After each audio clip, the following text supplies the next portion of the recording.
Hi, I'm Tom Bowling, and I'm here to share with you some of the permanent botanical concepts and ideas that we're seeing develop that whole new market for this. And those people that have been in design work for a longer period of time have probably at one point actually did a lot of home decor or office decor, permanent materials, and at one time we really called them soap flowers. And we still hear that term every now and then, but we really want to stay away from that because number one, they're not really silk. Number two, the term permanent botanical has a better ring to it. It just sounds a little bit more organic. So we're going to stay with using permanent botanical as a name here. So I wanted to start off and show how I've set up the container here, directly adhered the dry foam into the container itself. And you'll notice that it's set about a finger's high. It's about a finger above the lip line of the container. So I want to trim that down just a little bit, contour that edge so it doesn't stick up quite so high. Bring that down into place. And the reason that I'm doing that is so I have less surface foam to actually cover when I execute the concept and the design. Now, what I want to do is add a little bit of moss into this, and I'm going to bring in this rose color moss here, the reindeer moss. I really like the reindeer, and this is the Bella moss. And so I'm just going to tuck that around the outside perimeter edge, just so it covers up. And also too, that will help hold the floral foam, to keep it from moving and wiggling around here. Okay, so in the past videos, we've done elongated pieces, we've done round compositions. This time I want to go a little bit more vertical. So I'm going to start with the beautiful olive branch, as you see here, and I'm taking a look, and I'm going to dissect that. And what I'm doing is cutting that so I can get multiple insertions for the same cost. And so I'm going to bring that a little taller into the design to start with, opening up those splits there so you can actually get a little bit more volume to the composition. And then my next one, I'm actually going to take that and cut that one again in two pieces.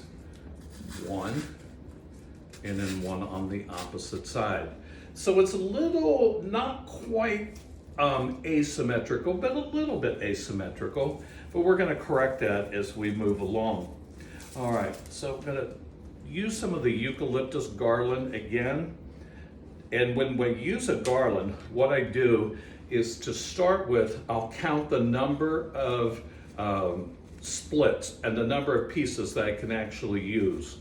And then, I take the total cost. So if, let's say, the garland is $20, and I'm just making this number up. If it's $20 and I have 20 pieces like so, it means every time I use one of that, it's one piece, it's going to be $1 times my markup. So it gives you an idea that you can use very cost effectively, use a garland and dissect that. So my eucalyptus, as you can see, I've got it bringing up, plus I've spilled it over the side and I've spilled it over the edge as well. All right, beautiful peonies, got a gorgeous foliage on them, pretty heavy flower.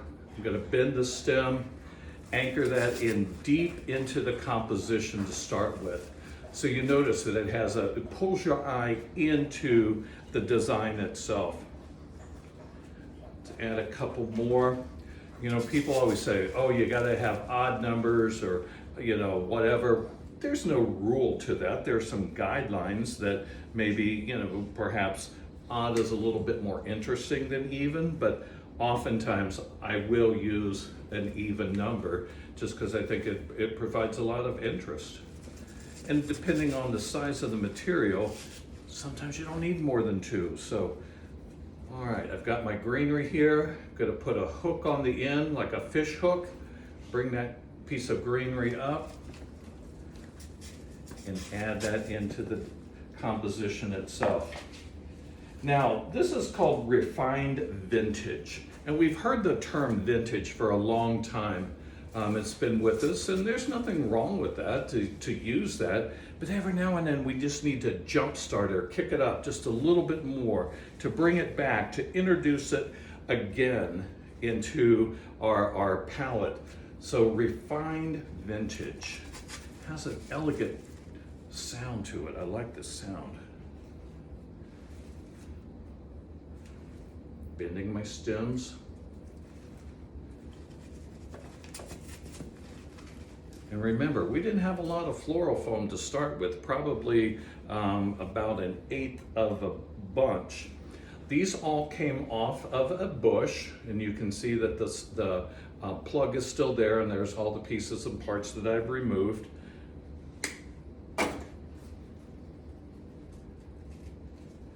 Now that one's pretty long, so I'm gonna go ahead, place it in, but before I move on, I'll go back in with my cutters and cut off that extra so it doesn't impale my customer if they're looking at it or exploring it or whatever happens to be.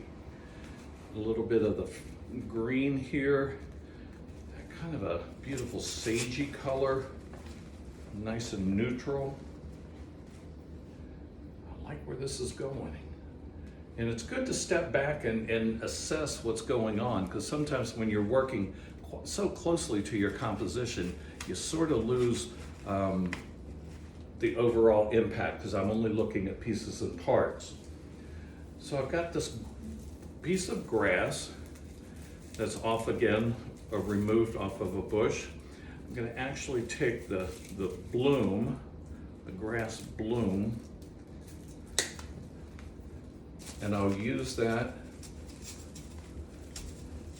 But now I have all this extra grass material, and so I wanted to share with you how I'm going to end up using that effectively and efficiently.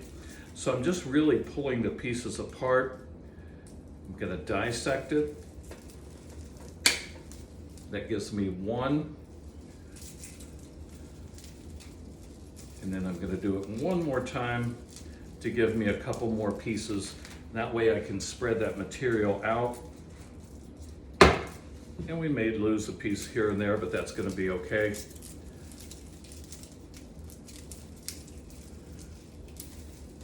This I wanna retape, because I cut through the bind material, the tape. So I'm gonna retape that with my stem tape that you would often use in the personal flowers. If you have a handful, multiple pieces like this, you could always tape them to another wire and get additional placements out of that. So the goal, obviously, is to make sure that we're not wasting material, because everything that we purchase from our suppliers costs us money. So I'm going to make sure that we're using every piece of material in the most cost-effective way. There's that. And I'll just add a little bit more tape on this just to make sure that it's going to hold in place. All right. Now, if I use this grass the way that you see it here, it's like an arrow. It just shoots your eye out of the composition or grabs your eye and pulls it in. It's too static. It doesn't have a natural look to it. So we're going to take our knife, our design knife. If it's really sharp, you'll want to use the back.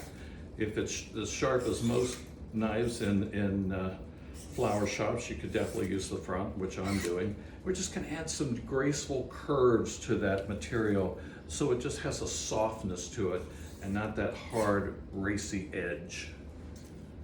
So I'm holding it at the bottom.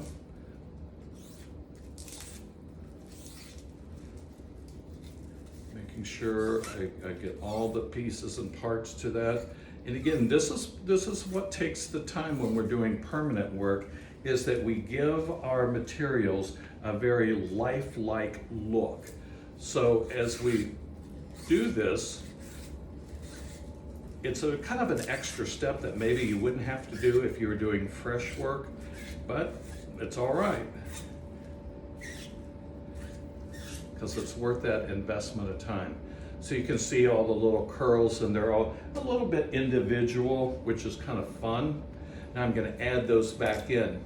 So with the grass, as I have it here, right now it doesn't belong, it's just sticking in there. So I'm going to take the natural foliage and I'm going to add to it. So now it has a story, now it tells that story, and it looks like it belongs together.